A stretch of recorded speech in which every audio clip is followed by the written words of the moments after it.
মিছিল পেরিয়ে সামনের রিজ রোড চত্বরে সময় কাটিয়ে চলে এলাম ক্রাইস্ট চার্চে।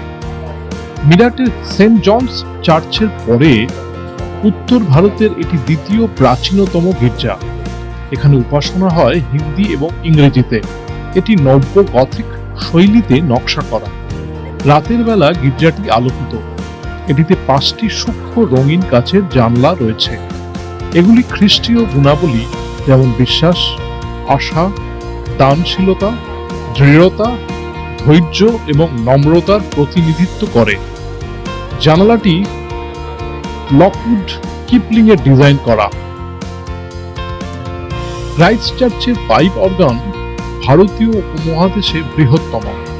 এটি 1899 সালে সেপ্টেম্বরে স্থাপিত হয়। এই গির্জাটি রিজ রোডের কাছে এবং এটি স্থানীয়দের জন্য একটি পরিচিত ল্যান্ডমার্ক।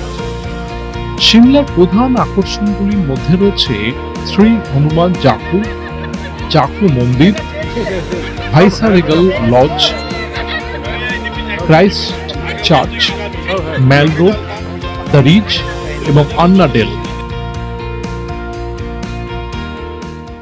বন্ধুরা, ট্রাভেল আভি চ্যানেলে আপনাদের স্বাগত। আরও আকর্ষণীয় ভিডিও পেতে চোখ রাখুন আমাদের ফেসবুক পেজ এবং ইউটিউব চ্যানেল।